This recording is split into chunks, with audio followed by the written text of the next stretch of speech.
Okay, well, this is the local planning committee meeting number 3 for the DRI, Gloversville DRI, and I want to welcome everyone to this meeting, and I want to apologize that we're all virtual today.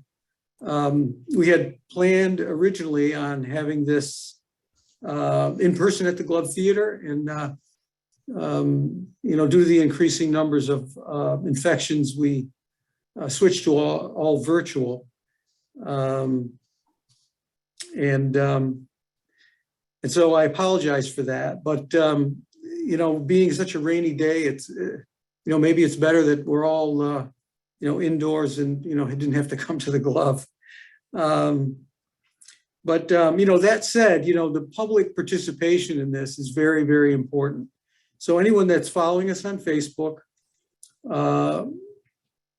or attending virtually, you're able to actually make comments, express your opinions on particular projects, ask questions. We'll try to answer those questions, and you can do that through Facebook, but it's really preferable if you can do that through the website. That's cityofgloversvilledri.com/contact, and then your comments will be in writing, which is actually much more effective because then everything's in black and white. We can refer back to it. We have a written record of comments and opinions that are expressed by the public.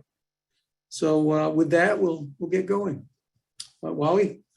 Yeah, I was just going to reiterate, Mayor, that we've had lots of comments and they've been very, very helpful. The community has responded both in person and on the website, on the City of Gloversville website, and it's just been really helpful for us to be able to see that there is interest and that there are opinions, and so we want people to respond that way and to comment there so we can share that with everybody, so that we don't lose the interest that's coming from people. The only other thing I'd mention is, again, for the committee members, as we go around, if there's a conflict, we're going to ask you to if it's specifically about your project, to not engage in the conversation. And for anybody that has discovered a new recusal or need to recuse themselves, to please do that as we enter those, and they'll be recorded. And I think, Lisa, is that everything? Is that everything we need to cover to at least get started? Okay. I think so. I think we're ready to roll. Thank you. Thank you, Mayor. We got a lot of area to cover. Yes, we do. We start going. Well, thank you, everybody. And as the mayor said, we were trying to switch to in-person meetings. It just so happens that I'm in quarantine. So due to my husband, after 2 years, finally getting positive, but so it actually worked out for the better that I'm still able to attend and conduct this meeting with you all. Happy to be here. We'll go over the code of conduct, as Wally said. Really, the primary purpose of today's meeting is for the local planning committee to look at the list of projects. And what we want to do is refine the list of projects that will move forward that for potential inclusion in the strategic investment plan. So we're not voting or taking any vote on which projects are going to be in the plan or not. We're narrowing down the list so that we, the consultant team, can go work with the project sponsors and fill out what we call project profiles, which are multiple pages per project with a whole host of information that will eventually go to the state so the state can make an informed decision. So again, I just want to reiterate, this isn't a vote on the projects. We need to narrow the list down to the projects that the LPC feels are capable of moving forward. Before we do that, we just want to share the strategies and thank you to everybody who came to the open house. We had great participation at the open house at the Glove. It was on good. So we wanted to provide a summary of those results. And then we'll share and talk about the evaluation criteria, and we'll go through the projects one at a time and take LPC comments, and our co-chairs will help facilitate that discussion. I'm going to go through this first part fairly quickly. But again, this will be posted on the website cityofgloversvilledri.com after this meeting so that you can look at the material at your own leisure. Just a little bit of the logistics before we get going. Our LPC members are in this webinar as panelists. You can unmute yourself and or raise your hand or use the chat window with your other LPC members. Those that are attending on the webinar as attendees, we're asking that primarily we would like comments submitted to cityofgloversvilledri.com as the mayor and Wally have reiterated. If you'd like to submit a comment here, you can use the Q&A window. Because we have so much to cover today, we are not going to cover questions and comments live during this webinar, but we will, we do want to record all of the comments, and all the comments that we have received so far have gone to the full LPC, and that's the preferred way because we get everything in writing and we can share accurate comments and suggestions that's provided by you all.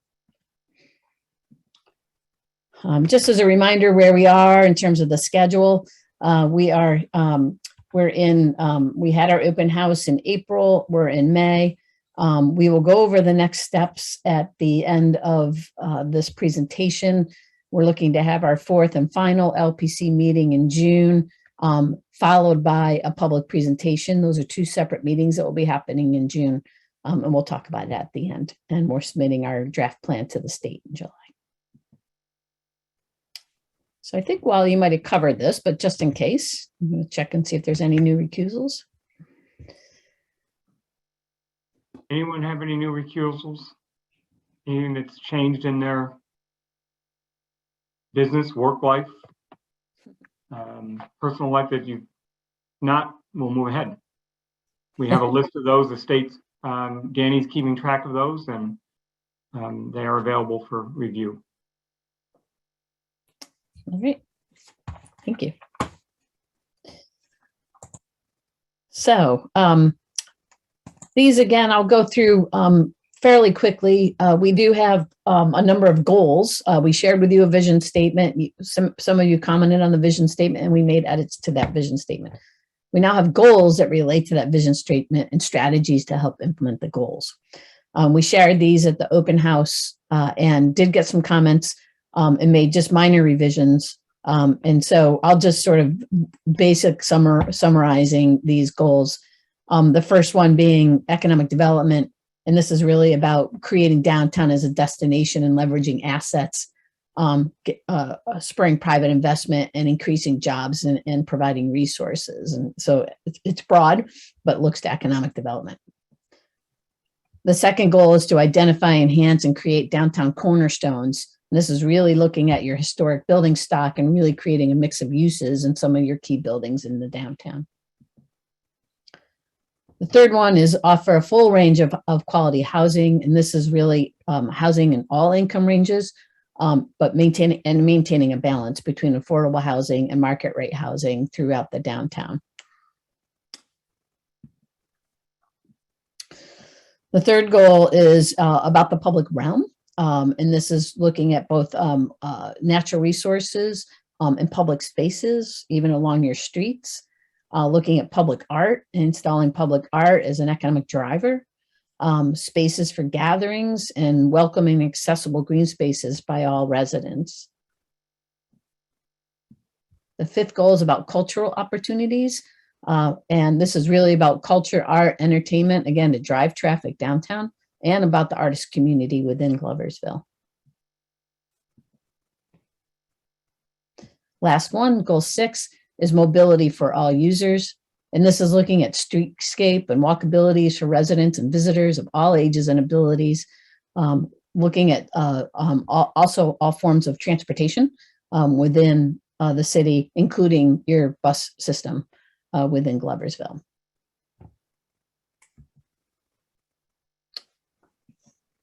Okay. Again, these will be posted on the website and folks can take a look at them. So let's talk about the open house. And again, thank you to everybody who came. You'll recall that we asked people, we gave you dots and stars, and we asked people to look at each project. There are 20 of them, and put a dot on whether you didn't like it or liked it. And then we gave 10 stars to choose your top 10 projects.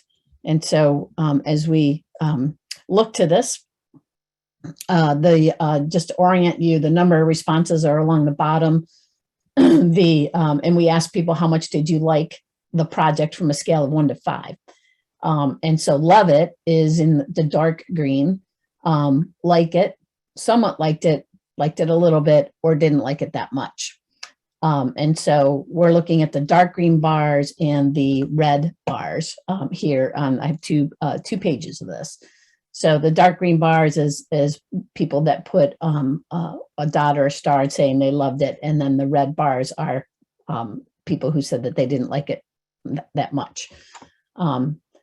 I will tell you overall that the theme, that the projects that got the most dots and stars were restaurants, Cravings Bakery, and also the public projects. Those stood out above everything else. And we were in the room that evening and talking to people, and everybody was so happy to see that there are projects relating to restaurants and things to do downtown. It was very well received by people who attended. Specific to the projects, we see that the Glove Theater, and on this slide, got the most, I believe it got the most likes on all projects, followed by, and you'll start to see this theme here, the restaurant at former City Hall. And again, we'll go through these projects in detail, and we're going to actually have, we'll look at the public input on each project as we go through them one at a time. Activating St. Thomas Square. This is Castelline Park, St. Thomas Square Farmers Market, and the ice skating rink. The Glove City Lofts. This is the only project within the DRI that's a brand new build proposed. Creating safe and inviting connections. That's the streetscape work. So that's the sidewalks and the bike lanes, benches, lights, trees, etc. Shine Memorial Arts. That's the 3rd floor of the Shine building. Those that did not receive or got the most, not so much likes by attendees were the Happy Mug Rehabilitation, that's at 13 North Main Street, Eccentric Club, and then City National renovation. And I won't go into the bars in between. Again, this will be posted. Rounding it out. Oh, sorry, James, we had the Cravings Bakery beat out the Glove Theater by about 6 votes. But Cravings Bakery, very popular, got a lot of dots. And then looking down the list, the Glove City Brewing, the Downtown Business Fund, which we have named the GRIP. That's a pocket of money that can be used for facade improvements and other improvements for projects smaller sizes than some of the DRI projects. Trail Station, additional public amenities at Trail Station Parks. This is a restroom, changing room area that'll go with the proposed spray pad. The Piazza, again, another public space. Just in terms of the not so much in the red bars, really, we were looking at the Main Street Corner project, the exterior interior renovations at 18 East Fulton Street, and then some dislikes on the Glove City Brewing as well. LPC members, do you have any questions on this?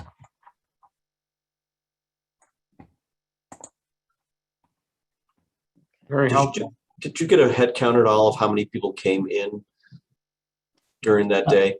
Yes, I'll ask Aiden McKibben or Susan. Do you know the answer to that question? I believe it was 59. 59. And of that 59, do you know how many were public independent as opposed to members of the committee or government? It was mostly from the public. I don't have any exact number though. Okay. Yeah, I would say being there were only a couple members, LPC members that came in. Yeah, so mostly public, I would say, Jeff. Thank you very much. Any other questions? Great. And then we'll, look at these as we go through the projects too. Yeah, it was a very successful open house. And thank you again to everybody who participated. Okay. In helping to evaluate the projects, we have our goals that we just went through, our city goals. We also have state goals, the Downtown Revitalization Initiative goals that come from the state. And then we have other evaluation criteria. And we use this to check all the projects that have been submitted to make sure that they meet at least one. They don't have to meet all of them, but we know what the rules and the guidance are on the DRI program, and that's where these evaluation criteria kind of spur out of. And we need to make sure, again, that the projects meet these criteria, at least one of these criteria, to go forward and be included in the strategic investment plan. There are a number of them, and again, I won't go through these in great detail, but I will summarize them. These are the state goals of that come from the DRI program, and you'll see it says at least one, right? So again, we just need to make sure, this is a check to make sure that projects that have been submitted meet at least one of the criteria as we go forward. And you start to see, a theme of all the different aspects that we've been working with. There's, an active, desirable downtown, creating new businesses for all kinds of visitors and residents, enhancing public spaces for arts and cultural events, building a diverse population with residents and workers, growing the local property tax base, providing amenities that support and enhance downtown living. And then really new this year in the DRI, this is the 5th round of the DRI, is reducing greenhouse gas emissions by creating, say, a walkable environment or having other type of decarbonization techniques in buildings with regard to heating and cooling. The new renewable energy generation, et cetera. This is new this year. And one of the new state partners is NYSERDA helping to implement this. So these are the state goals. There's 7 of them. The Gloversville's goals, these are the ones we just looked at. So I won't, again, spend much time on these. This is just the summary of what they are. Economic development, cornerstones, housing, public realm, cultural opportunities, and mobility. And then finally, these are some of the checks that we have to have in doing looking at the DRI projects. And these are the things that the state will look at when the strategic investment plan is done and submitted to the state. They want to know that the project's ready, that it's poised to proceed in the near term. That's what DRI is about. We're trying to jumpstart redevelopment, as it says here. The state is also looking for projects that have a catalytic effect. Will they have a significant positive impact on the downtown? So will it catalyze other investments? Will the project have any co-benefits? Is there a project where the project comes in and it generates additional economic activity that benefit from each other? Is it cost effective? Is there a demonstrated need for the DRI funds, and is it cost effective to use those DRI funds in that project? And last and certainly not least, is the project supported by the community? So again, we have state goals, city goals, and then these evaluation criteria relate directly to the kind of the DRI program. Any questions from LPC members on these?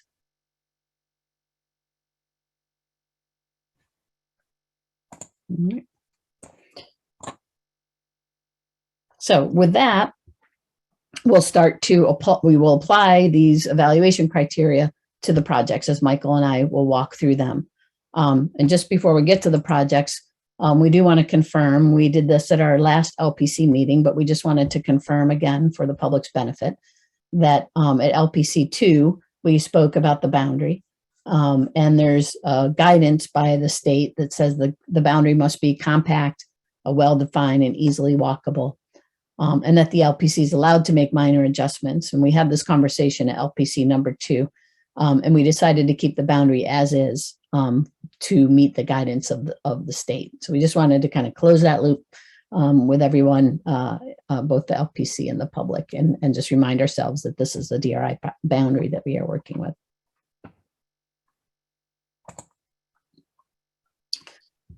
Okay, now let's get into the projects. I'm watching my watch because we know we have a lot of projects to get through. Michael and I will walk through each of the projects one at a time, and we'll ask the co-chairs to facilitate discussion amongst the LPC. As a reminder of what we're doing, so we had our application, we had our open call, we had our selection criteria, which we just looked at. We had our public event, and now, and we're we've been reviewing the projects with you and getting information. So today we're here to narrow the list to the list of potential projects. It's at the 4th meeting in June where we will recommend the final slate. So the purpose of today is to narrow the list to the potential projects so that we can go forward and do project profiles for each of the projects that the LPC feels worthy should be advancing. Any questions on that?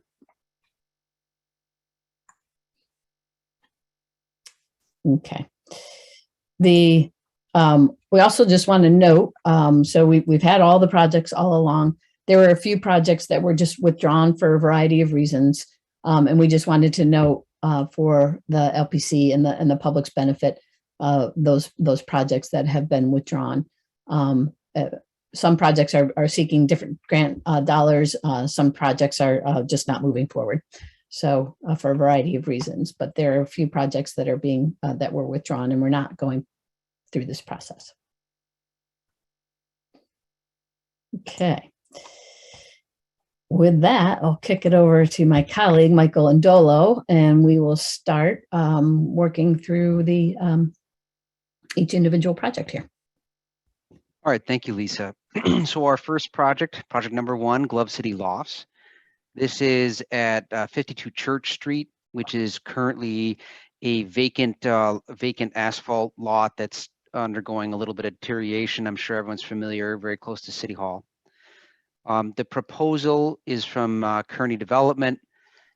They are proposing a 75-unit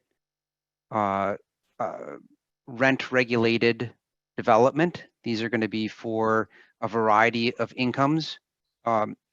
And there will be a 2,000 square foot art gallery as part of this space. So mostly residential, but there is some community space in there that includes a gathering space related to the art gallery.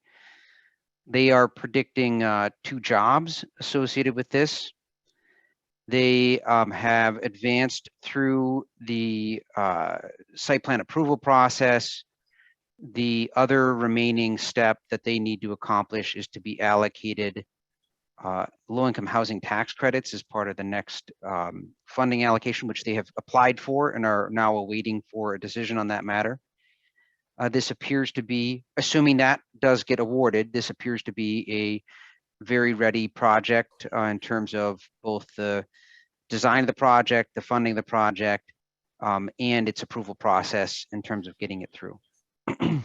They are requesting $1.25 million for a $21 million project. So their DRI ask only represents 6%. This is, I believe, the lowest percentage DRI ask of all of the projects. So a high degree of leverage.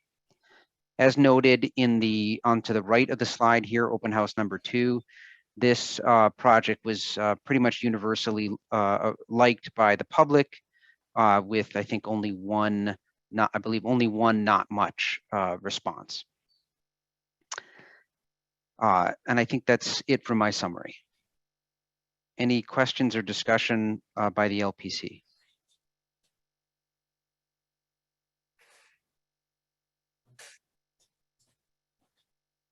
I don't hear any, Michael. You Okay, got here you got I 2 was questions up muted. there. I was muted. Please, don't be shy, members of the LPC, about, chiming in on these projects as we go through. I know we have to go through them pretty quickly, but, we should, it's just my opinion that this ought to be included because of the leverage factor, because it's so transformative. And it meets several of the criteria, more people living downtown, and has the potential of catalyzing other investment in the downtown as well by virtue of the fact of new people coming in. So Thank you, Mayor. So we want the committee, basically what we're asking is that you will go forward with creating the project Profile, yep. profile for this. So that's all we're asking the team to do. We're not voting on it up or down. We're just asking them to go forward with that. yeah, I think it's worthy. No, I was asking, you had mentioned a number as to what they were searching for in the urban housing market. I mean, if they don't get that, does that sink their project? Oh, the housing tax credits. Yeah, the Yeah. low-income housing tax credits. Mhm. This is twice a year. You have, I refer to it as an auction. It's not technically an auction, but the state collects applications and awards its allocation of low-income housing tax credits. Okay. So our understanding is that they've submitted an application in Mhm. this round. If they're not awarded in this round, well, there is a second round in 2022 that they could apply for, Okay. right? Now, to be perfectly frank, if they never get an allocation, I think the project would be hard pressed to proceed because it's a substantial amount of assistance both at the federal and state level for Okay. that. Okay. Wally, LaShawn has her hand up. Yep, I know she sent an email to all of us, or a text, I'm sorry, she asked a question and I'm trying to get to it because all I have is.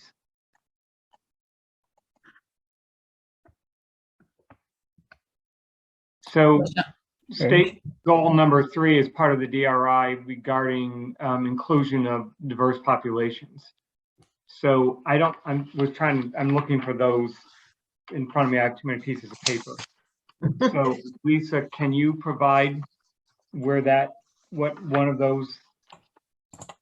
goal that is and where we should be? Sorry, I gotta move this out of my way. LaShawn, maybe do you mean goal 4? Diverse population with residents and workers supported by complementary diverse housing and employment opportunities? Yes, I'm at number 4, sorry. It's okay. So, I think all of these, LaShawn, and I'll let Michael and Lisa answer this, but I think, anything like that is required to be open to all. I mean, there can be no discrimination, I'm sure, in any of the allowable applicants. It certainly is not based on, those kinds of things. How you encourage people, diverse people to apply. I think we look at our population and they'll be eligible for those things. But Michael and Lisa, can you add to that? That's correct. With respect to this project, the project that we're talking about, Glove City Lofts, that would be a regulated housing project. So in addition to all the other anti-discrimination laws that are out there, there are the funder requirements specific to non-discrimination related to this particular project. I believe LaShawn's comment, just if I understand it correctly, I don't want to put words in your mouth. I think your comment was not just about this project. Your comment was about diversity across the projects. Is that correct?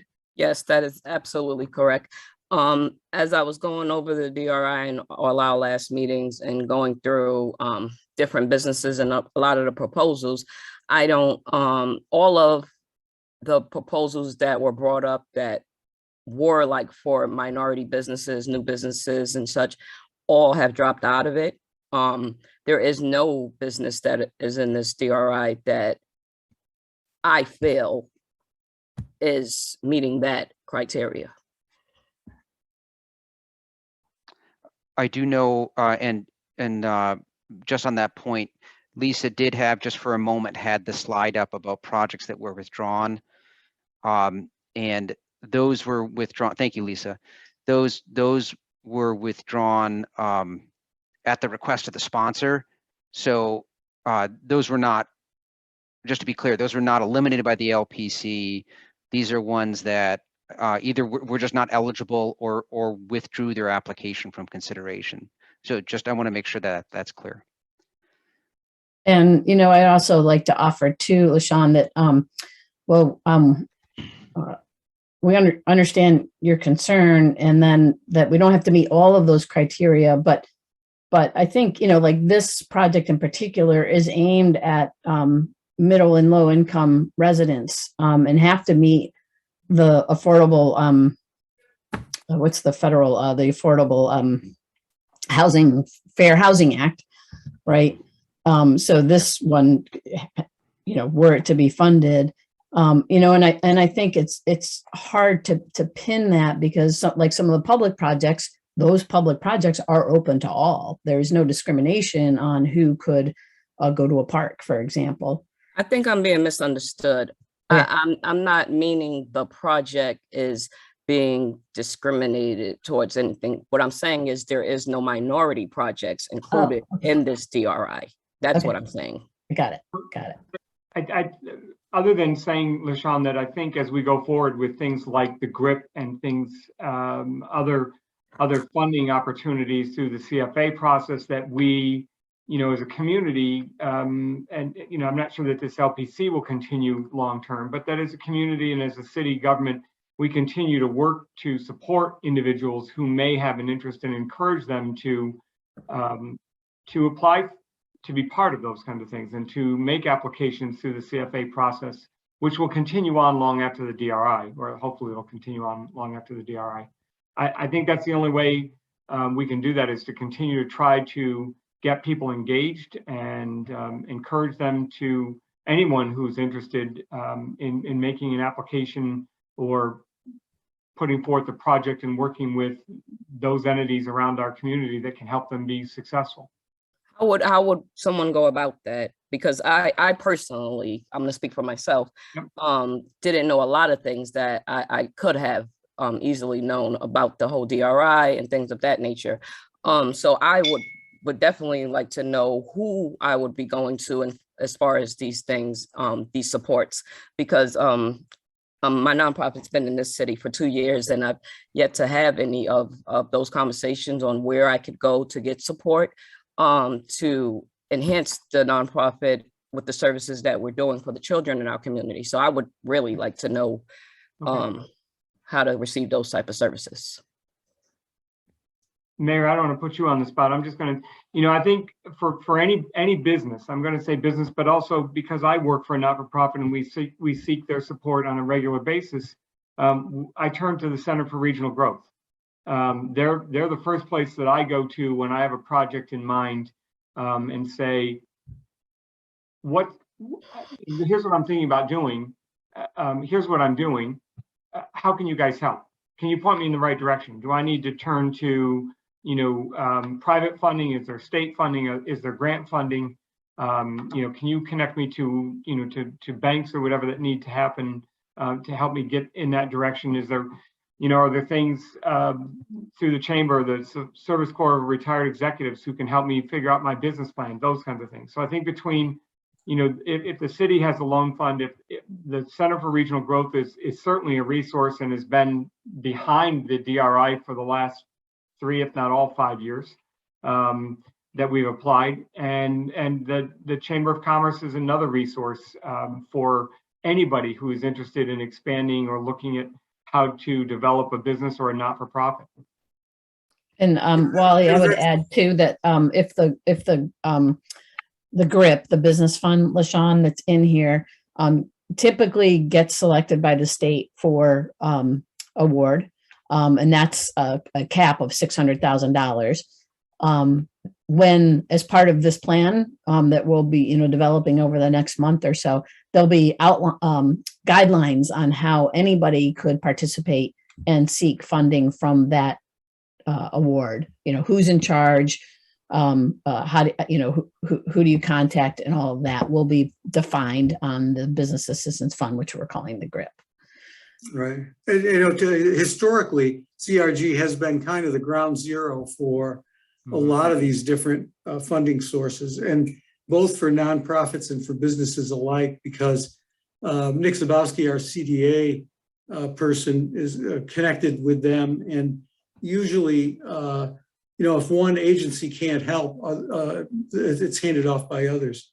two others. So, that's really kind of, where most of our grant writing, the brainstorming that we do, with people, proponents of projects, what either nonprofits or businesses would like to do with their organizations. There are just a lot of resources that we have in Gloversville that can speak to that. So, I'm surprised because I think you have your offices over there, don't you? Exactly. Yeah. Exactly. So I'm surprised you don't, All right. Well, I'm sometimes we gonna, don't- if it's okay with everybody, I'm gonna keep us moving because we Yep. still have to get through these projects. And I think, It's a good conversation to have. So yeah, that anybody exactly. No, listening it's great. understands that there are resources out there. Sometimes we don't realize that they're there to help us, and we don't know. If you don't know where to go, it is kind of overwhelming, and so that's why I offer those options of CRG in the chamber. Right.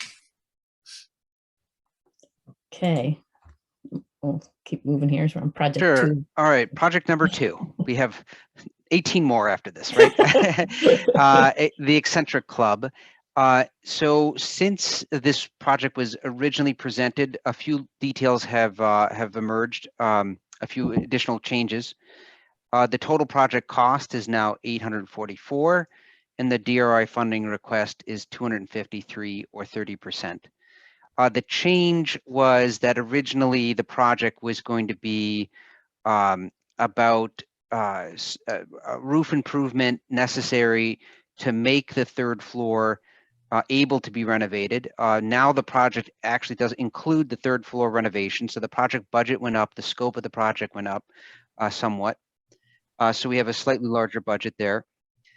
So the project is to install an elevator, fix the roof, and activate that third floor space, which would be available for events, for use by folks that are allowed by the club to rent that space out for events. Our understanding is that this is a fairly ready project from a financial point of view. Their ask is 30%. There is one item that came up, I'll repeat it here, which is in our experience in another DRI community with a private member club, we ran into the same issue, and that is from a funding point of view, since the space is not technically a public space or available to quote unquote John Q public, right, to show up and use, that it is likely not a fundable project at the state level. This is a conversation that we have had with our state partners, many of whom who are on the call today. I'm certainly happy if one of our state partners wants to elaborate on that. But we do see that as a critical issue here. Oh, I'm sorry, there's one other update. Just today I was informed that the applicant in this case is the Eccentric Club, but the Eccentric Club Foundation has applied for a 501c3 status, a nonprofit status, and therefore that may affect this project in the future. I'm not exactly sure. I don't have the details, but that was one update I just got today. So any of our state partners want to expand on that topic? Sorry, I'm putting you on the spot if I do that, right? Michael, this is Mike Bruce speaking. Sure.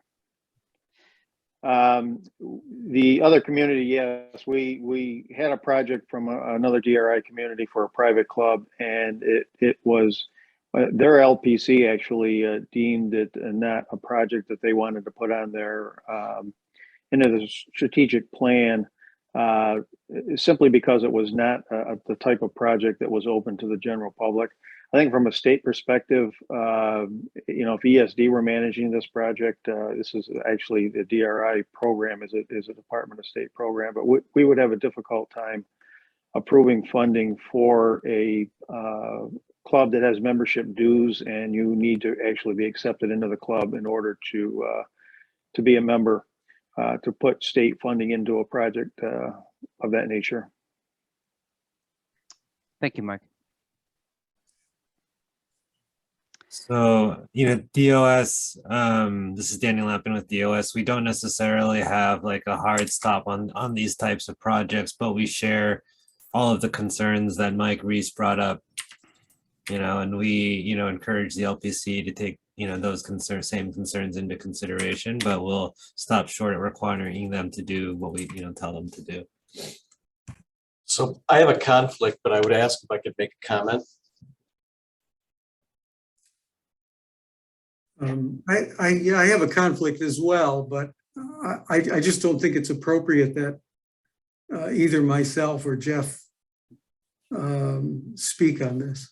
Okay. I just think there's a differentiator there, but we can do it some other time.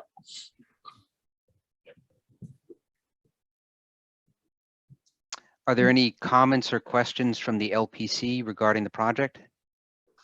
Michael, I just had a question since you mentioned the 501c3, and I have no idea what that means time-wise.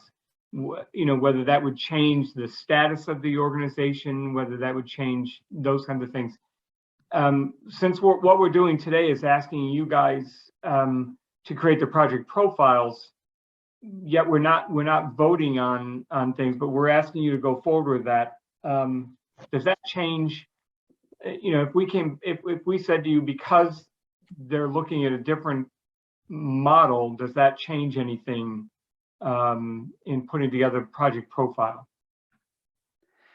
Unfortunately, I don't have any detail. I was just simply informed that the 501c3 status has been applied for, not for the Eccentric Club, but for the Eccentric Club Foundation itself.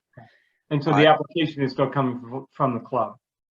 Until I have notice otherwise, yes. So. Okay.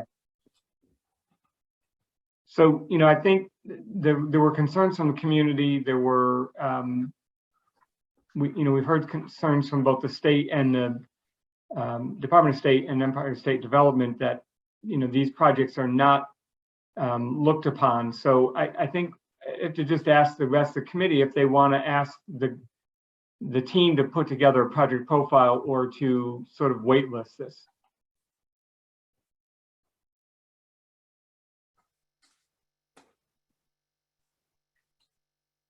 Anybody from the LPC want to respond?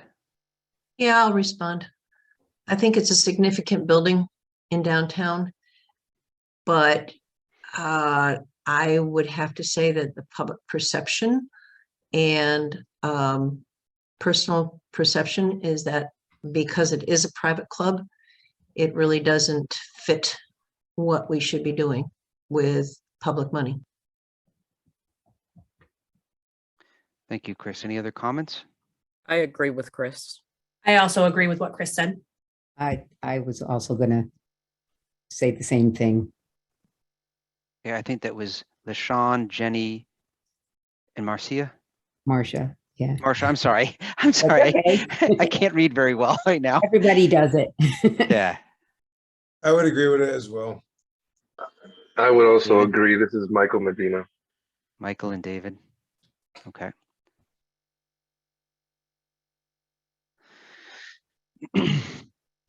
Mr. Mayor, I know you're conflicted from discussing this, but how do you want us to proceed? I mean, how do we want to? Well, I think based on what I'm hearing, it should be eliminated from consideration. Okay. Any discussion? Okay. Thank you. All right. The next one was a public project, which is what we're saying, activating St. Thomas Square for year-round activities. This is the Castellan Park leading towards the pavilion, a farmer's market pavilion, and the St. Thomas Square around the pavilion, which is being funded by a private donor. And then going up towards Spring Street, the concept of an ice skating rink. The project cost is 1.6 million. The DRI funding request is 1.1. and which is 70%. The city and the city council for all public projects have agreed to set aside $1.5 million in matching dollars for DRI projects, which is where the funding match would come from. So it is in hand.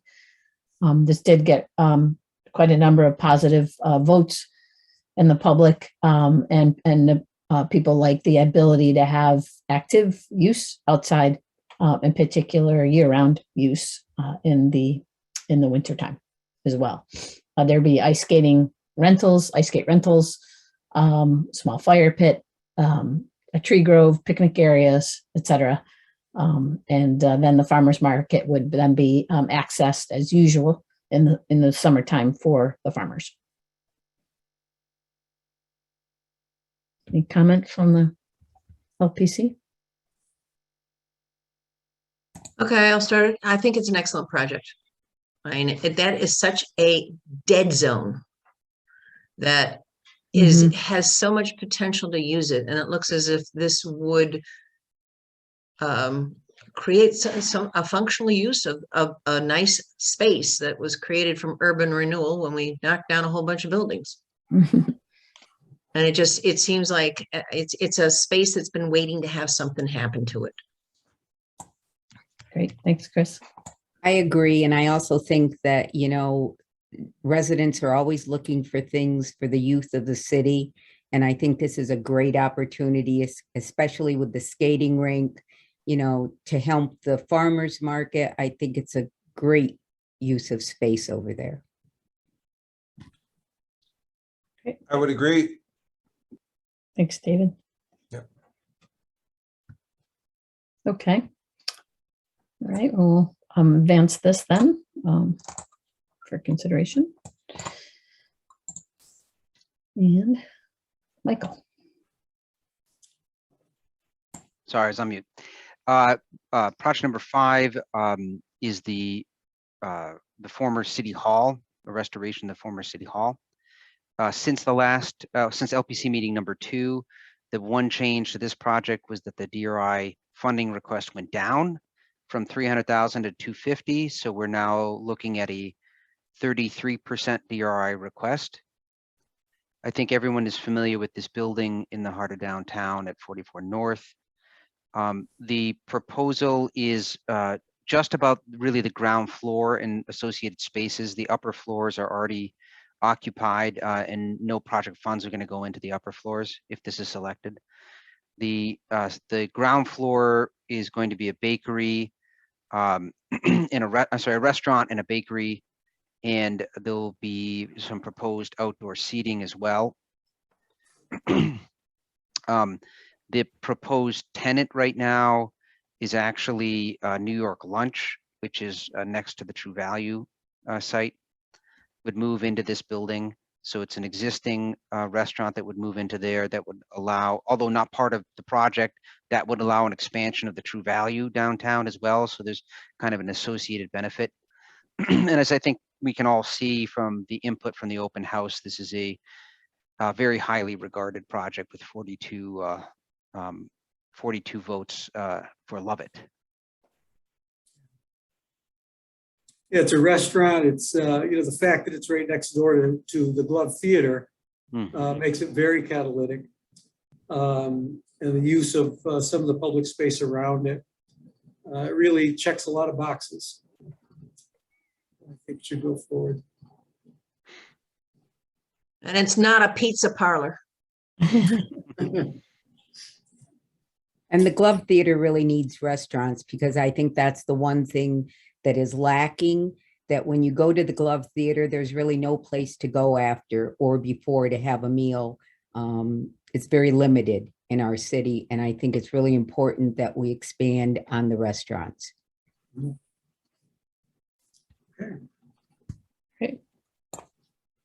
All right, thank you. Project number 6 is the Carriage House, a renovation. This is the same project sponsor, Capano, different project, obviously.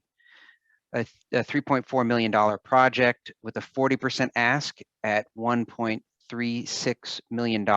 This is at 39 North Main. The main aspect of this, the ground floor main aspect of this would be a microbrewery and restaurant that would occupy the ground floor, the basement, and a portion of the second floor. The rest of the upper stories would be converted into 7 studio apartments. And the anticipated job count for this at the ground floor commercial businesses would be 20 jobs, 20 permanent jobs is what the applicant is stating. They have site control and they have proposed start date, and they also have some engineering work that's been done as well on this. It also received relatively high marks from the public at the open house. Any comments or questions? I'll start it off. The Capano Enterprises are now have 2 projects. Is it possible that they can move forward with both projects? I mean, that's a lot to swallow at one fell swoop. I know that we're concerned about the shovel ready, ready to go. I know they own the building. I know that the old Salvatore's Pizzeria has been a pizzeria. It's a restaurant, so maybe that doesn't require as much effort. But I think Carriage House is going to require an awful lot. So just the question is are they really ready, both with the finances and everything else, to move forward with both projects? I think, Michael, you can answer that, right? That's what you do here. Yeah. So you're correct, Chris, that the former city hall is a relatively minor project compared to this. So it's not two, significant projects. It's a smaller renovation from an existing restaurant type layout. So there's less work to do there. There's certainly nothing precluding the same developer from receiving 2 LPC awards, right, through a process like this. There's no problem with that. That happens actually on a regular basis. I have not seen any issue that would lead me to believe that we have a capacity, either financial or operational, with respect to this developer. So that's the best I can do for you. I don't see that being a problem. I can't guarantee it, but it doesn't appear to be. So at what level, Michael, have we looked at financials to this point? I mean, other than a theory that a bank would finance it or private equity or whatever, how deep have you gotten into kind of a balance sheet, tax returns, things like that to show true financial readiness for, and I'm not speaking specifically about this one, but any of these projects as we're reviewing them? So we're not doing a full underwriting process for sure, right? We're not going down to, getting in existing personal financial statements and, establishing collateral and so on like that. What we rely on is mostly the history of the developer, the existing bank relationships that they have, what they have done, and then of course their community reputation in terms of what projects have succeeded or not that they have been attached to. So that's what's normally required. When there are concerns, when that initial investigation leads to concerns, then that's when we ask, hey, please document this, please document that. We need to see a little bit more here and there. So it depends on the project and it depends on what the initial analysis yields. I guess my concern, and it's again not specific to this particular project, is that this is a $3.4 million project here with a we'll call it a $1.4 million ask. So that leaves a $2 million gap on a building. I'm guessing the assessed value of that building is probably $150,000, $175,000. So I'm wondering where do you get the other 2 million from? I mean, if you're Jeff Peck and you want to go to the bank and get a loan to do renovations on a building, and you ask for $2 million and the collateral that you're using for this project is this $175,000 building, that doesn't fly. So I guess I'm really wondering, again, not specifically on this one, but a lot of these projects, it's the building values, the construction costs far outweigh the building values are upside down. So how do you look at the potential to draw in private revenue to pay for these millions of dollars that the developers are coming up with in some of these cases? Yeah, you make a number of great points for sure, and that loan to value, and also the debt service coverage ratio that a bank is obviously going to be very concerned about. The fact of the matter is this is why we have DRI, right? Is that these projects wouldn't stand on their own, and the per square foot cost of renovation tends to be prohibitive of a reuse, right? So I think the intention of the program is to identify these that are maybe not fundable otherwise, but with the DRI money, they are. In answer to your other question about overall with all of these projects, again, we say, okay, what is the funder, what is the sponsor proposing, right? Are they proposing an unrealistic bank ask, right? Are they proposing an ask that's unlikely to be funded? I have to use my professional judgment. Again, I'm not doing a full underwriting here to see if that's going to be the case. Now, I will say for this project, the applicant did specify that they're going after CPC funding. I'm not sure exactly which program was CPC. So they're using a particular lender that they talked about, and they're bringing in a $400,000 cash equity position. I'm assuming, I don't know this for a fact, but I'm assuming they're going to probably collateralize with some of their other real estate holdings. So those are things that I would think about whether or not this is going to be fundable by a bank. I think a critical aspect of this is they obviously have to find an operator that's what's going to make the project work, right? Is a brewery operator, restaurant operator. Thank you. Does the state go and do any further digging, or no? Once we have our their state approvals. partners on the line here. I'm sure they're happy to weigh in, but one of the things that we do is we do try to transmit as much as we possibly can in the strategic investment plan, and we will also provide them additional attachments because there's a confidentiality issue and so on like that. That we're not going to put it in the public available document. We do try to pass on as much as we can to the state. I know the state is asking the same questions that you, the LPC members, are asking. Is this a doable project? Are they, is this a reasonable bank ask? Do they have the chops to get it done? Do they have the financial backing to get it done? What's their track record? And then in a lot of cases, have they applied for other grants and have they fulfilled those grant requirements, right? So. I have to tie in with what you said, is that if this was an easy project to do and we had it, they would have been done. Yeah. And that's the whole point of winning this DRI, is that maybe we can get some things done that we haven't been able to do because of the lack of significant money. So that's all I'm going to say. Sorry. Okay. Good questions. Good questions. Okay, so Jeff was asking that generally. So it sounds like this project will be moving forward. Yeah, I think one of the things that when we were doing our downtown development strategy, one of the things that they really stressed as advice to us back in 2017, 2018 was that we want to consolidate our gains.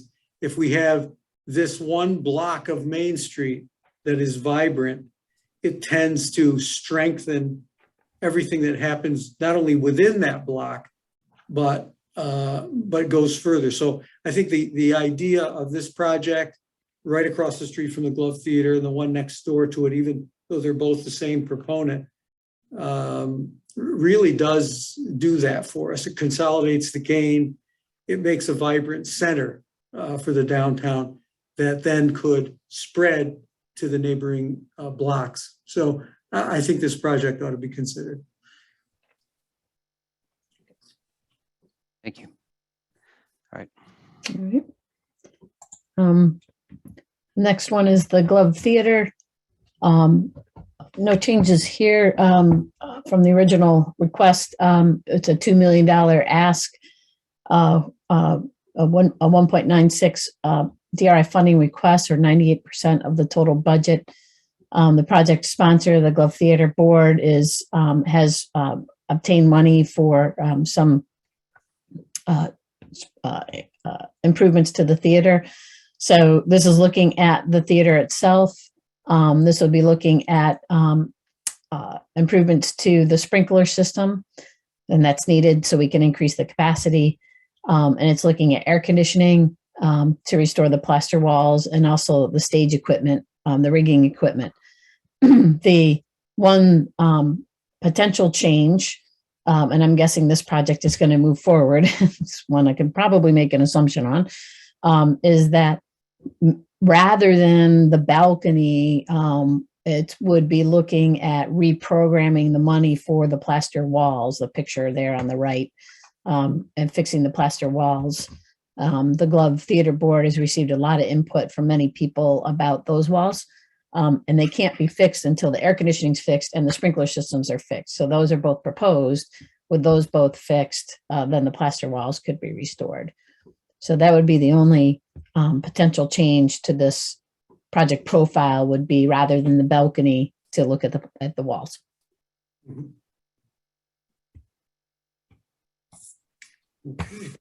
Any questions? Any comments on the project? It should move forward. This is a no-brainer. Okay, my assumption is right then. All right. The next one is the Shine Memorial Arts Hall Arts Initiative. This is the third floor of the Shine building downtown.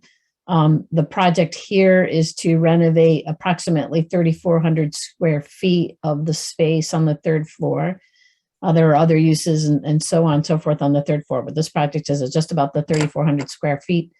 The proposal is to relocate the Storto Glove Museum from Schoharie, New York to Gloversville. Of course, the glove maker and artist is on the ground floor of this building. And then also to create a co-working space for artists and sharing space. For some precedent images here on the top. So the project is to renovate that interior space, and with new restrooms, offices, and new windows. And there really hasn't been a change from the beginning in LPC2 on this project. $407,000 project with a $346,000 DRI funding request. I am recusing. I cannot make any comments. I'm also conflicted on this as well. We're both Chris and I are investors in the Shine building. Okay. Thank you. Anybody else have comments or questions? I like this project. I like this project just because it, I think it attracts people to downtown for who might not be associated with the city at all. And it also meets our goal of expanding that block, making it kind of the nucleus of a redevelopment. I like the project, but I have a question about the 85% funding eligibility for a privately held enterprise. Right. The project sponsor in this case is a nonprofit that is yet to be formed, but all their paperwork is in, called the Memorial Hall Cultural and Arts Center. So it'll be a 501c3. I still have questions about the structure of that relationship. It seems like a bit of an end run. They have the 501c3, and part of the documentation that we would include if this project moved forward has a memorandum of understanding. So they would rent space, albeit cheaply, because it's a nonprofit, to have these uses in that 3,400 square feet. And then the LLC is still the owner of the building. They're still going to do their maintenance requirements, et cetera, heat, electricity, those types of things. So this This is for the 3,400 square feet only for the museum and this co-working space. But it seems to me as an end run, I say that because it seems like the not-for-profit's being set up for the sole reason of being able to draw down the higher percentage of funding for a project. The nonprofit is being set up, to my understanding, for these uses. So the theater, or the museum, excuse me, and the co-working space. Right, but do you see what I mean? It's the not-for-profit is being set up to raise the ask on the DRI to 85% from 20 or 30%. I see what you're saying, but what I'm responding with is that the nonprofit is being set up to run the museum and the co-working space is what, what I was told. Sure, I get that piece of it, but where does that qualify the owners of the building to draw down 85% of the cost? But it would not be the owners, it would be the nonprofit. Who are the same entity as the owners of the building? Jeff, that may be one of the things we have to clarify. Yeah, Yeah. who's on the board? I was just going to say that, who's on the board of the nonprofit. Right, Yeah. the board of the not-for-profit, may be being set up so that it does not include, so that it includes other than the ownership of the building.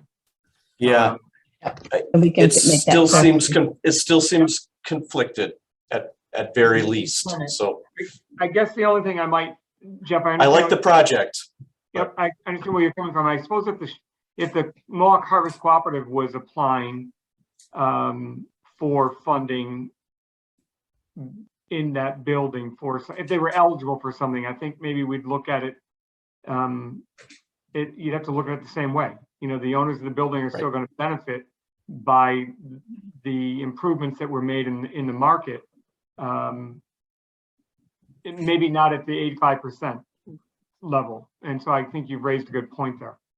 Yeah, I'm just questioning the percentage, and I'm questioning the perception of this not-for-profit kind of being set up as it kind of looks like an end run, put it that way. I'll leave it at that. I like the project. I would like to see it move forward. LaShawn, you had your hand up. Did you have a question? No, I kind of was in an agreement with Jeff as far as the percentage and that little piece. That's all. Okay, so sounds like this project should move forward, but will you need to ask questions? Yep. So who's making up this 501c3? In terms of, is it separate? Is it truly separate from the LLC? Is that my understanding? I think that's what everybody's asking, yes. I think somebody should get an opinion about, they're too closely held. Even if there is separation, they're still two very closely held organizations. And it really appears that one is being set up to be able to draw down monies that the other would not be eligible for. That's my problem. So they're truly Has a little separate bit of a activities. stink of impropriety if you look at it on its face. So somebody should probably look at the legalities of that. Yep, we should look at that. But it's probably no different than our tax laws. Okay. Understood. The next one, creating safe and inviting connections. This is the what we call streetscape improvements. So this would be looking at new sidewalks, trees, pedestrian lights, bike lanes, connecting from the west side of Frontage Street near Trail Station Park and the FJ&G Sure. Rail Trail right into downtown through Bleecker Square. It would also include enhancements to the center of Bleecker Square in front of the historic church, and then going up Elm Street to tie in the St. Thomas and Kessline Park and skating rink projects. The cost estimates here are 1.8 million with a DRI request of a little over $1 million, and which is 60%. And again, the city has set aside some dollars for the match of this project.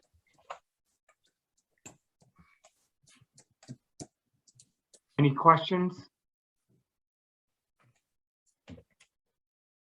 All right, let's move this one on. Okay. Should go ahead. It's my opinion. All right. Right, All right. project number 10 is 13 North Main Street, the proposed location of Happy Mug. There have been quite a few changes to this project from a financial point of view since LPC meeting number 2. And we just received a new budget for this today. So I can't say that I've thoroughly vetted all the new information that I have. We have been in very regular contact with the project sponsor. But let me just first describe what it is, and I can describe the changes. This is looking from the street. This is a 3-story building. There's some additional structures attached to the back of it.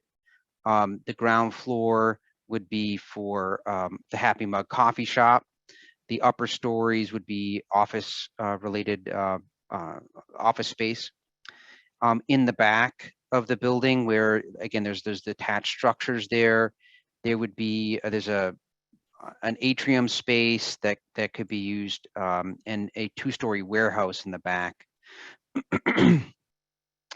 The second floor up here in the front would be general commercial space. The top floor is for the project sponsor's business, Micropolis Development Group. And in the back would be co-working space, and that existing warehouse space back there would be for co-working space. The change, the biggest change, and the one that just occurred today, is that the sponsor has reduced the amount of the DRI ask. So the total project is 2.4 million. The DRI ask was reduced to $677,000, which is 28%. It was previously at $946,000, which was at 38%. So they've reduced their ask considerably. However, some of the reasons we've been back and forth, and this goes back to the earlier questions from Jeff about how we vet these, is that there were some issues about financial capacity and operational capacity to complete the project. We posed multiple questions to the developer, their proposed sponsor here, and we've received answers to some of those, not quite all. We did get a revised budget. There's some concerns about availability of funds, and I'm not going to go into the particularities of the financial concerns, but I will say there is a outstanding question about the availability of funds at the sponsor level to meet the cash equity that would be required to complete the project, which is roughly $1.1 million that they're representing in their budget as cash equity. They do not have that available today. They have not demonstrated that that's available today, and they are relying on future cash flows. We're trying to get more information. So I would respectfully ask if the LPC could give us a little bit more time before we make a decision to add a profile to this. We just don't have enough information right now. So just, to be clear, Mike, what we're doing is we're not saying go ahead with it or keep it included, and we're not saying eliminate it. We're giving it another couple of weeks. Is that correct? That's what I would like to ask, please. I agree. So when do we make a decision on this one? Presumably, it would be at the next LPC meeting number 4, about to include it or not include it in the slate of projects. Right. Okay. Do we know why? Do we know why the public seemed to be fairly unimpressed with it? I don't Yes. have exact details, so I'll ask my partners if they have any feedback they want to provide. But I believe it was similar concerns about performance. At least, is that a fair summary? It was really we didn't ask people for like post-it notes or comments. So it was just merely a matter of, where they put their dots. So I don't know. I would just be speculating, Okay. putting words in people's mouths. Don't want to do that. I think what we just want to do is give them every opportunity. If they can provide the information that's required, then we can continue to go ahead. If they don't, then we'll make the decision at the appropriate time to remove them. Right. But just out of fairness and openness, we want to give them every opportunity to provide the details that would be necessary to make this a submittable project. Thank you. Yeah. I have been very frank with them about they're going to need to really step it up. So we'll see what happens. Thank you for that. Yeah. Project 11, City National renovation. This is at 1024 North Main. There's a, you can't quite see it in this photo, but there's what looks like 4 separate buildings that are all kind of combined as this project. 17,300 square feet. That main central structure there, and you can see the interior photo, current condition, was a bank. Which is vacant now. There are some occupied spaces in other buildings, but this main building here is not. The sponsor, Downtown Gloversville Development LLC, is asking for 40% or $410,000 on a roughly $1 million project. They would like to get a financial services type occupant similar to the bank that previously occupied. That's their hope to secure that. Their current development plan for the entirety of the building is offices. However, they have stated that there is a space that could be retail if the right tenant provides it, but if not, they're looking for offices all around. Any questions on this?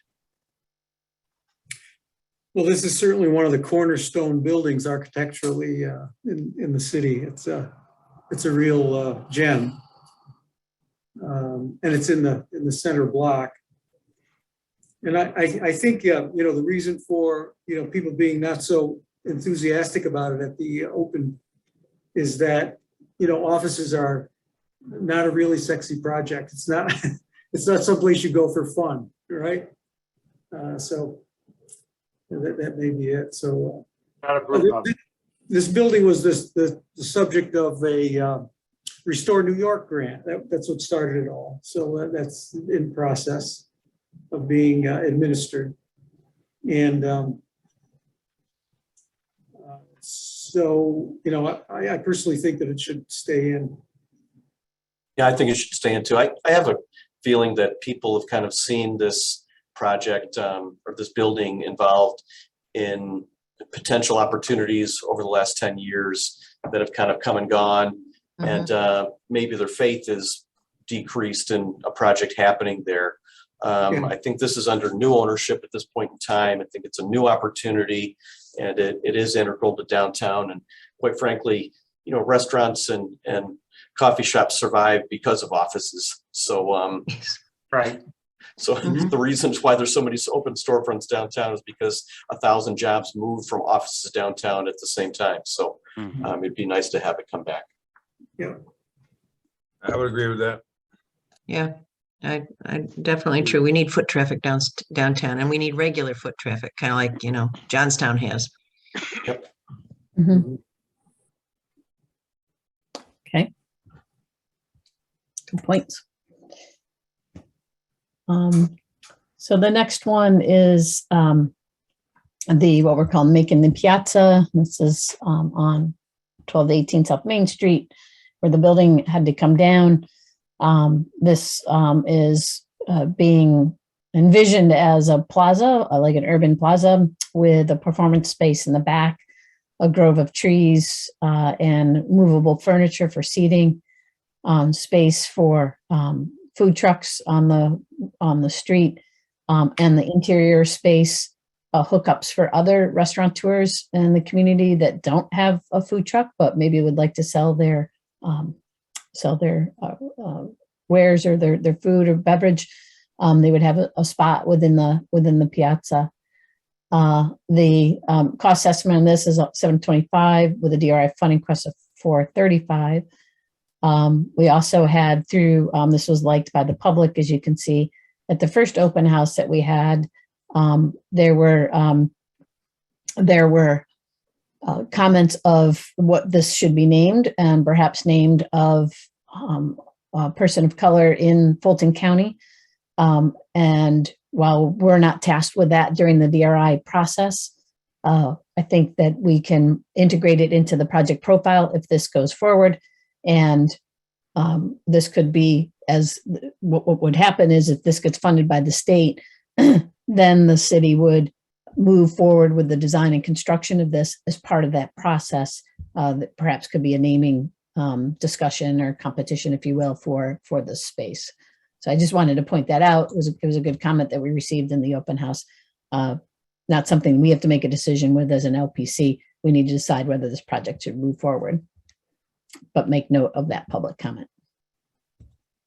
Would the city be would the city be the project coordinator and the construction team and all that, or would it be partially done by some city in-house work and some out of contract, or how's that supposed to be perceived? This would have to be bid out the contract. Okay. This would have to be bid out. I like this project. I think it's unique. I think it lends itself to performing artists, and you've got a lot of other things going on with art, and it kind of pulls South Main Street into the work we're doing on North Main Street. Right, we only have 2 projects on South Main Street, right? Yeah, I really think that we need to do something on South Main Street. You know, I think the biggest thing with this is that it has a direct benefit to the 2 buildings on either side. Mm. It makes them much more valuable, and it really would call other projects. So the catalytic effect of this could be really enormous for that spot right there.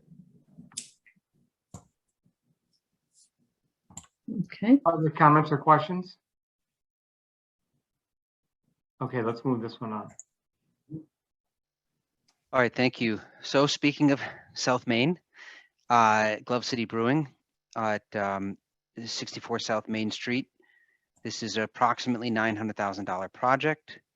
They're asking for $358,000 and change for 40%. So they're asking for the full 40%. It's a relatively small building, about 1,500 square feet. Their proposal is to turn it into the headquarters of Glove City Brewing. There'd be some brewing on site. There'd be a restaurant. They're proposing an outdoor seating area, beer garden. They have stipulated that there's 2 to 3 full-time jobs, as well as approximately 8 part-time jobs that would be associated with that. They do want to take the existing overhead doors and replace them with glass doors. So there's some transparency of the building as well.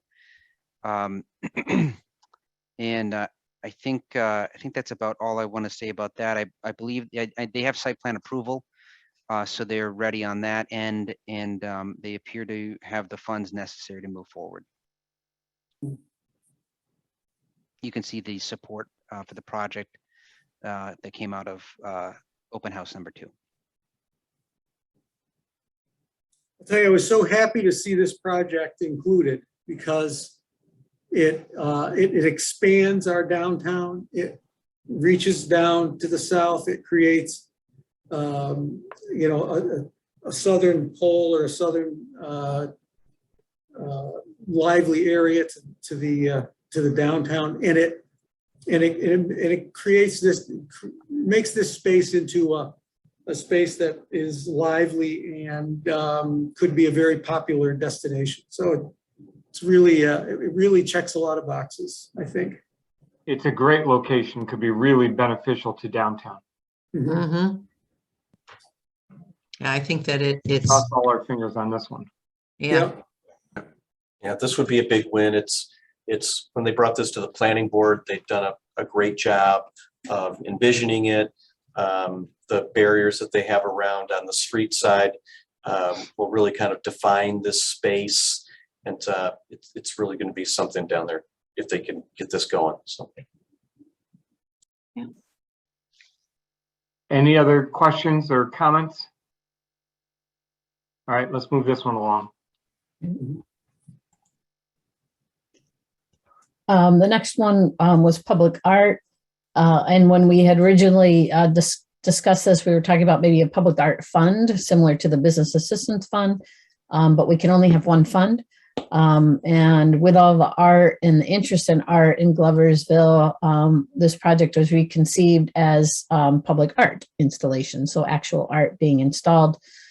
This was kind of a fun board at the open house. We had little pins and we asked people where you would like to see the location of art. And so we have some documentation of that back in our office. We asked people just kind of like put a pin where you think of art could be. And we're not defining what or where as part of this, but we'd like to set aside $500,000 to hire local artists to design and install significant art installations. So maybe large pieces of sculpture at key locations, a large mural. I think somebody already mentioned a mural. The lighting in the lower left-hand corner is an idea maybe of the alleyway between the Old City Hall and the Glove Theater back to the back parking lot to make that more inviting passageway between Main Street and the parking. You know, with all the many artists that you have in and around Gloversville, you know, this could be an exciting time to engage them and to do some art that's related to you and your history. Move it forward. I think it's a great idea. Yeah. I agree. Yeah, art is an economic development driver, and everybody realizes that now. Great. So I think it should move forward. Okay. All right, now here's the Business Assistance Fund, Michael. Sure. We discussed this a bit earlier in our discussion, but the idea here is that there are a number of worthy projects in the city that don't rise to the size necessary to be independent DRI projects, but we want to be able to serve small businesses and other small type of asks. So what the committee can do is request that this business fund be set up. We would fund it with $600,000 of DRI money, and then someone local, perhaps James on the call here, or some other entity would administer a grant program to target those small businesses and other entities for this. By doing so, we can reach a larger audience and hit smaller projects. This is very typically an activity that's funded with DRI by LPCs and by the state, and generally has support. And you can see that we have exactly 0 negative votes from the public on this particular item. We list the total project cost as an estimated $1 million because we don't know how much right now the private folks are going to contribute in. So the estimate is $1 million overall. And Michael, the $600,000 is the cap of what we can put in this? That's correct. Yep. Okay. The state has asked us to keep this at 6 or below. Okay, thank you. I think this is really important to help the It is little important. businesses that could not get involved with the DRI because they were under the limit. So I think this is really important. Mhm. Okay, thank you. Unless there's any other comments? I'm just looking at the time here and then we got to move along. So Upstate Coffee, project 16, this would be at 34 West Fulton. You can see that the total project cost is $750,000, a DRI funding request of 300. This did change since LPC meeting number 2. Originally, there was a number of real estate improvements as well as equipment. For a variety of reasons, the project sponsor submitted a revised budget. and is asking just for the equipment. That's why we're only looking at $750,000 for this. So it's to fund the equipment that will allow them to expand production, and they plan to create between 12 and 20 jobs related to this expansion. You can see on the slide here strong public support for the project.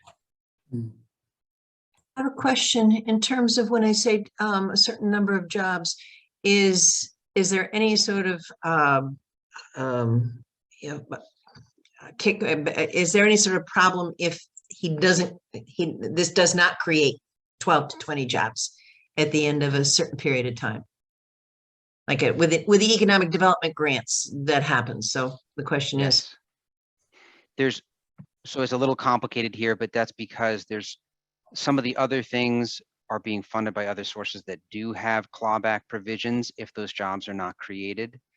Typically, and state partners, please correct me if I'm wrong, because I don't get involved in the contracting, but typically my understanding is the contracts are related to the investment and are reliant on the investment, and the job creation often happens after the investment happens. So I'm not sure if there's a specific clawback provision for this project, if it's funded, if they create fewer than 12 jobs. I don't know that at this point. Michael, this is Mike Reese speaking.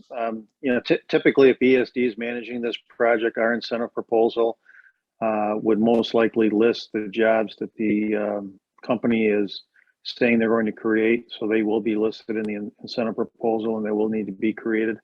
This is also a good example of a project when some of the LPC members were asking about the viability of projects and whether or not the applicant had the wherewithal to complete a project. We also have, ESD has a CFA capital grant award to Upstate Coffee through round 11. And so there is some more state money in addition to the 300,000, which is probably why they changed their project cost to the 750, looking at the equipment portion for DRI funding. That's helpful. I believe that's correct. Thank you, Mike. Thank you. This is Danny. I'm glad that Mike chimed in because usually this would be like an ESD project, so I wouldn't be the best person to answer. I could give like a general answer, so I'm glad Mike chimed in. It's always good when Mike chimes in. Thank you. All right. Okay. Keep moving. Project 18, Cravings. I think folks know that this was an existing business that shut down during the pandemic, unfortunately, and was about to reopen. The building was then at the 11th hour damaged with a car accident, and so they have chosen to relocate. They would like to open up here. This DRI application did change very slightly from LPC2. They had a couple of ineligible costs. So now the total project cost is $313,000. The DRI funding request is $103,000. The money would be used for some interior renovations, some exterior renovations, but it's mostly interior renovations and equipment related to the bakery. Very strong support. You can see there, people want their muffins and coffee. I'm joking. It's more than that. It's also supporting a local business and that, but you can see very strong public support here. Let's hope that public support turns into customers and that's yes. not. There you go. I don't think there's going to be a problem with that. Yeah, she has a lot of customers that have been missing her for a long time. Yeah. And I don't think anybody's going to disagree with muffins and coffee, Michael. Well, got a sweet. This is also an expansion of the business. I mean, there was no interior seating at the old place, and now it's going to be a place where you can go in there and sit down and have. So it's a good point. It's good. Yeah, thank you. All right. Thank you. Project number 20 Main Street Corner. I'm going to be relatively brief about this. I'm not going to go into a description because the project had a number of communications with the project sponsor. The project sponsor has not provided additional detail. It does not appear to provide additional detail. It doesn't appear to want to provide additional detail, I should say. So I don't think we have a project that we can truly evaluate, and I have no indication that we're going to get any additional information related to the project. So I think that my request, if I could, of the co-chairs, is I think this project should be set aside, unless we hear something else. Okay. Do you want to, Michael, do you want to give this the same 2 weeks as we gave to the Happy Mug? Would that I'm happy be? to, I'm happy to do that. Yep. We just won't ask you to put any more work in unless they come forth with the information you need. Mhm. Yes, agreed. Okay. Okay, thank you. I believe we moved to project. Oh, I'm sorry. Nope, this The is Trail you. Station Park. Right, so this is a park where the city does have a grant to do the trails and the spray pad and the trees adjacent to train station, Trail Station Park. This project, though, is about the purple building, which would be a restroom facility and changing areas, and also space for programming for summer recreational activities. The Parks and Recreation grant that the city received did not have enough money in it to also then do this building. There are no restrooms downtown, as we know. I think we spoke about that at a previous LPC meeting. So this would offer restrooms in the downtown. So it's just that building at $550,000, and it'll be a $495,000 DRI funding request. I'm sorry, that building doesn't exist, right? Correct. None of this exists yet. Okay, all right. And then it's all asphalt. this is on over where the Across by City Hall and across from Kingsborough Apartments and okay. by All right, Trail good. Station Okay. Park. So and the Trail bridge Station going Park over is the over creek. here, the bridge. Okay, all right, great, thanks. That looks fabulous. And I love the fact that they try to they're designing that building to look like an old train station, because that's a precedent image, right? So that's an example to build off the history and heritage. Yeah, it really should. It should look like something that belonged to the trains, the rail station. Okay.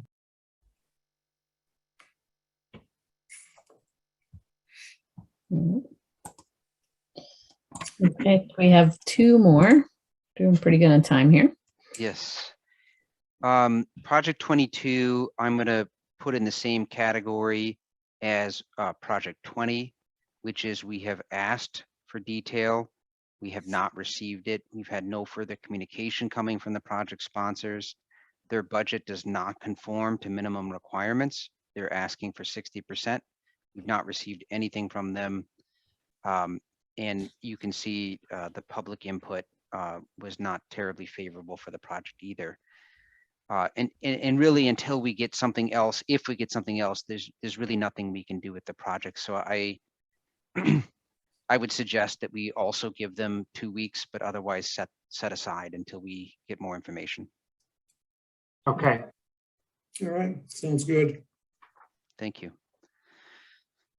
All right. Finally, also a relatively recent submission, or I guess amendments to submission.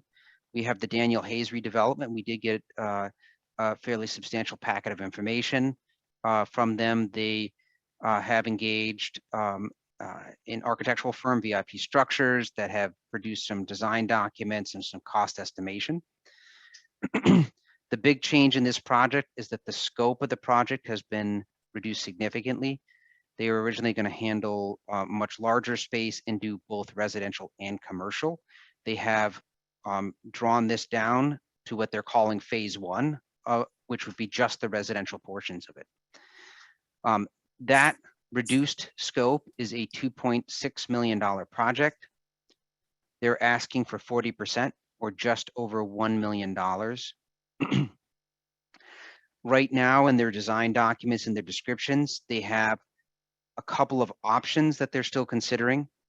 So you can see in the slide, we put 20 apartments.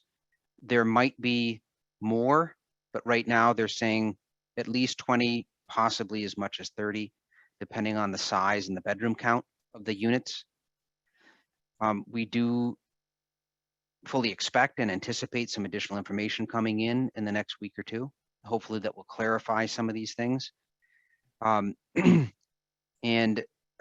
having an architect that's quite familiar with historic rehabilitation is helpful in this case, given the historic nature of the property and the need to be sensitive to that.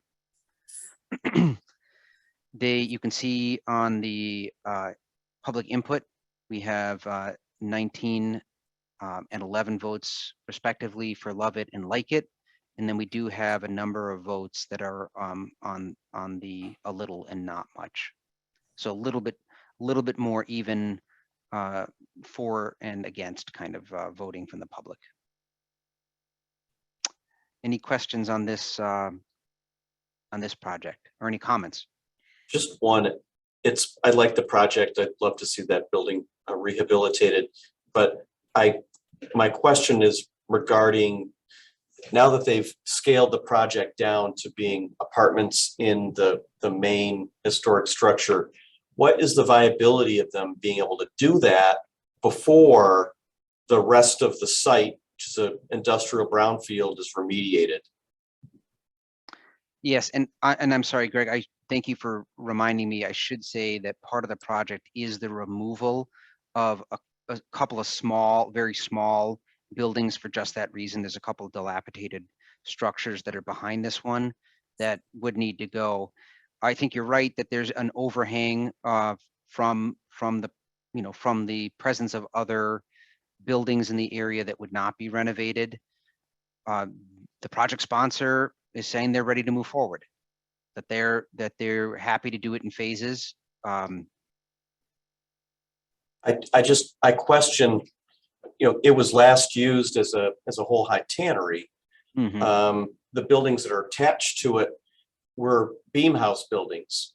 So to take those down, that's a major remediation of soil and everything else would have to be done to do that. It's not just taking down an old garage on the property and scraping the site.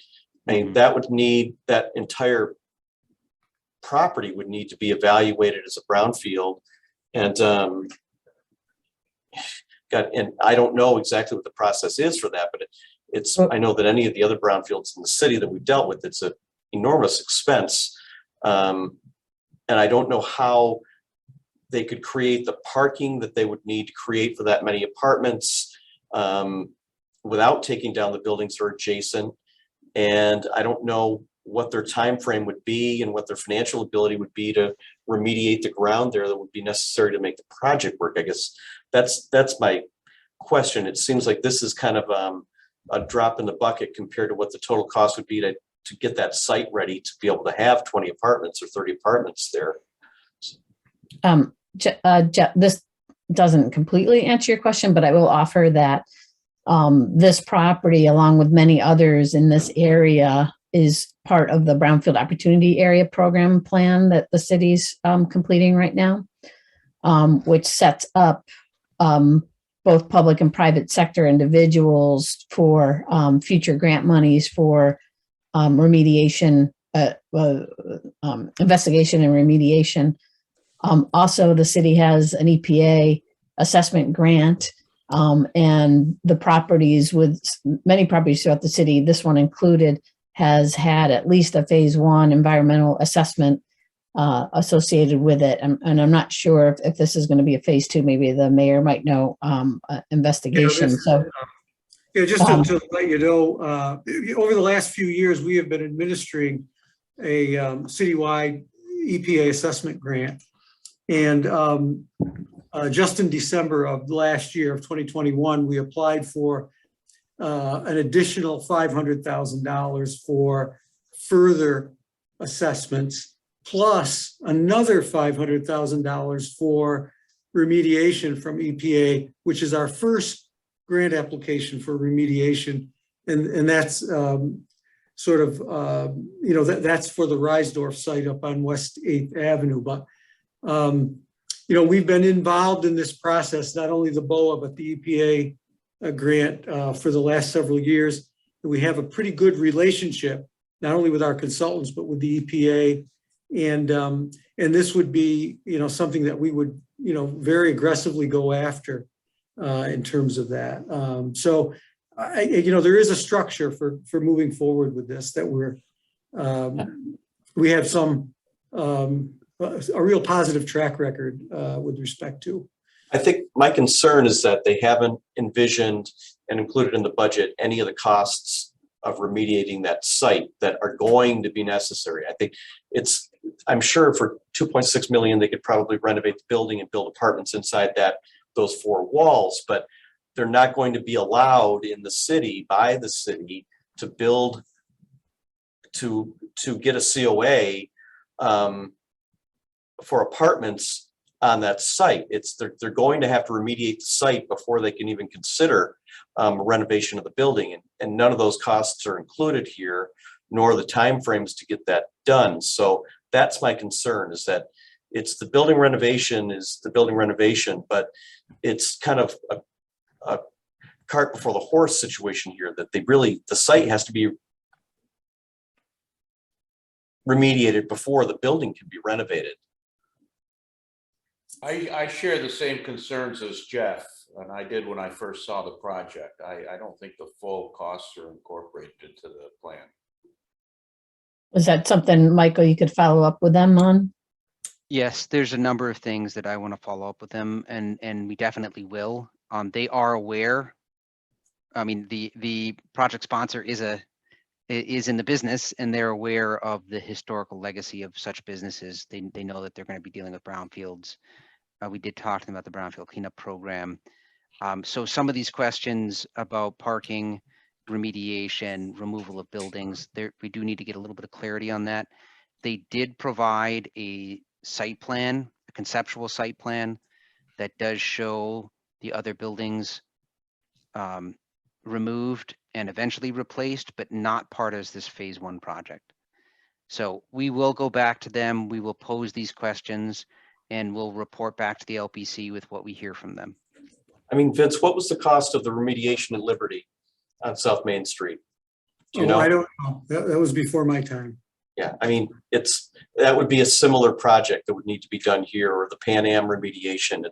It's probably 10 million in remediation work that needs to be done that's not being considered before they could start anything on the building itself. That's my concern.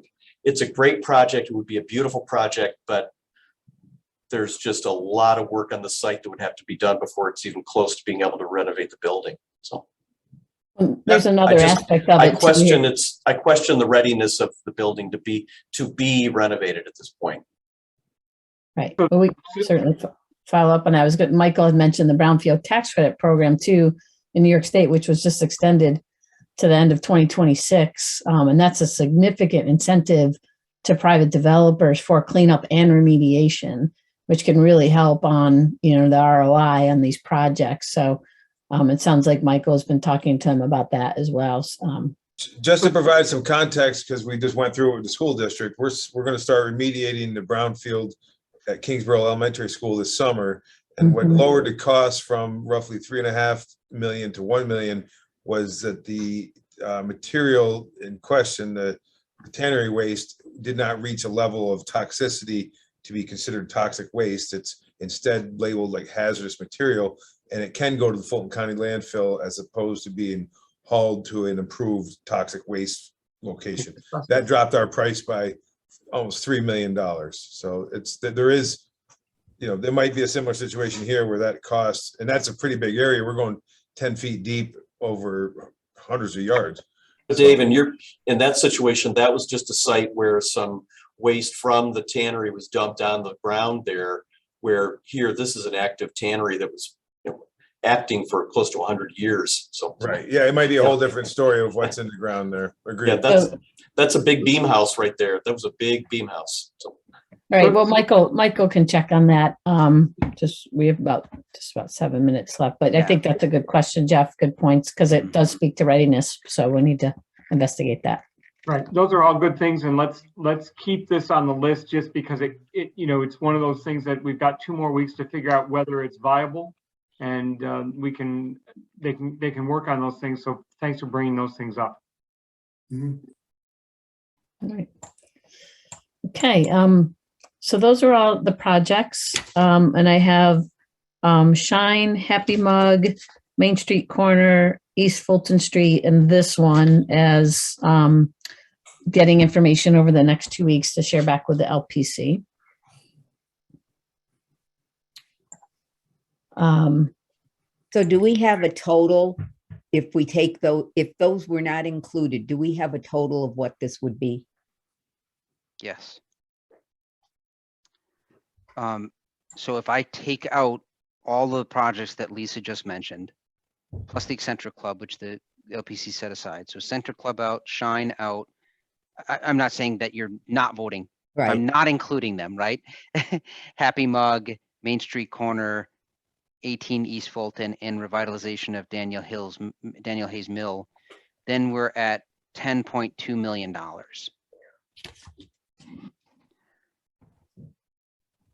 Cutting it close.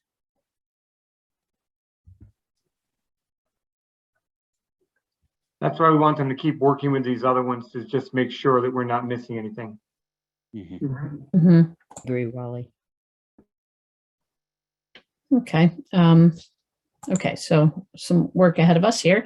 Let me just talk about this and then next steps. So we just, narrowed the list, sort of. We have 1, 2, 3, 4, 5 that we need to get some additional information from. We're moving towards the finishing line of your work as an LPC member, which is to recommend that final slate of projects. Of course, we aren't at that point yet. So let's talk about that. So we will, we anticipated that we'd have project sponsor follow-ups. So we'll be doing that through May. We are looking to have the 4th LPC meeting June 6th. And that's where we'll have the final list recommended for funding. You will not vote at this meeting. You will receive the slate, and you'll have a couple of days to return us back that slate via email. I just want to note for everyone involved, we had discussed changing the time from 4 to 6 p.m. To try to get better public attendance, and I just want to note that time. At this time, hopefully by June, things will be safe and we'll be able to meet in person at the Glove. But of course, we'll get all this information out on all the channels, including our email list of DRI followers, Facebook, and press releases, etc. After that final LPC meeting, we then have a public presentation of the draft strategic investment plan, and that's pretty much like an executive summary that we'll be presenting to the public. It'll be very similar to LPC 4. We're looking at around June 16th. That's to be confirmed. Whenever that meeting is, we will then have that presentation available for public comment for about a week's time too. So in this case, it would follow the 16th to the 17th to the 24th. So that's for our public DRI followers to know that what would be upcoming here. Any questions on that? And then I'll just also just a reminder that we do have a mailing list. If you give us your name and email, and whenever we have these meetings, an email notification goes out if you're on that list. And then, as the mayor and Wally stated at the beginning, if you have any other comments, please submit them at cityofgloversvilledri.com. That includes folks that are watching on Facebook Live right now.